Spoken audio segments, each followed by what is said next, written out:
Assalomu alaykum, hurmatli kitobxonlar va tumanimiz aholisi. Mana bugun biz sizlarga Sayxunobod tuman axborot kutubxona markazidagi kitoblar haqida sizlarga qisqacha ma'lumot bermoqchimiz.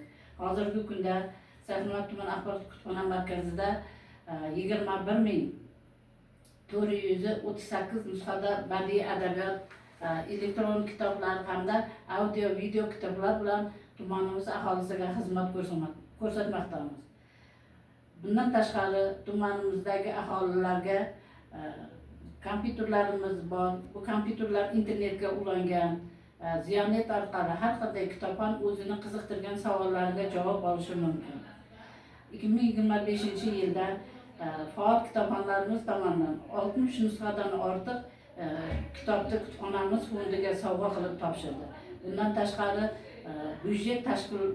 byudjet tashkilotimizdan 263 dona badiiy kitob, siyosiy kitob, 6 million so'mlik yangi adabiyot bilan fondimiz to'ldirildi. Hozirgi kunda mana viloyat hokimining va respublika davlatimizning, prezidentimizning topshirig'i bilan kitob o'qishga juda katta e'tibor qaratildi. Viloyat hokimi Erkinjon Turdimov ham kitobni o'qishni kontrol qildi. O'zi kitob haqida juda yaxshi she'rlari bilan tarmoqqa chiqdi. Biz bundan juda xursandmiz. Biz hozirgi kunda Sayxunobod tuman aholisiga sidqi dildan mehnat qilmoqdamiz.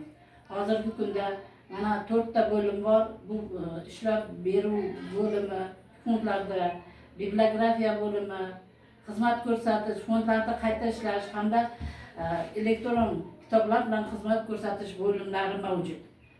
Bundan tashqari bizning kutubxonamizda tadbirlar o'tkaziladi. Mana 90 kunlik zarbdor yoshlarning dam olishini maroqli o'tkazish uchun o'z hissamizni qo'shmoqdamiz. Hozir men mana shu kutubxona fondimizga kelib tushgan yangi adabiyotlar haqida byulleten tayyorlaganman. Bunda o'sha kitoblar haqida ma'lumot to'liq berilgan.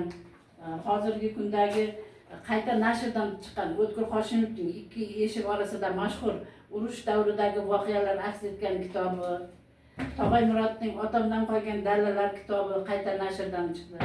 Yana o'sha yozuvchi Tog'ay Murodning Ot kishnagan oqshomda asari, Musa Toshmuhammad o'g'li Oybekning Qutlug'qon romanlari, chet el yozuvchisi Jek Londonning 3 qalb kitobi qayta nashrdan chiqib, hozirgi kunda 63 nusxada 253 nomda kitob kelgan. Mana shu barchangizni mana shu Sayxunobod tuman axborot kutubxona markaziga taklif qilib qolamiz. Mana shu yangi olingan adabiyotlardan o'zlaringizni qiziqtirgan sohalaringiz bo'yicha o'qishlaringizni istab qolamiz.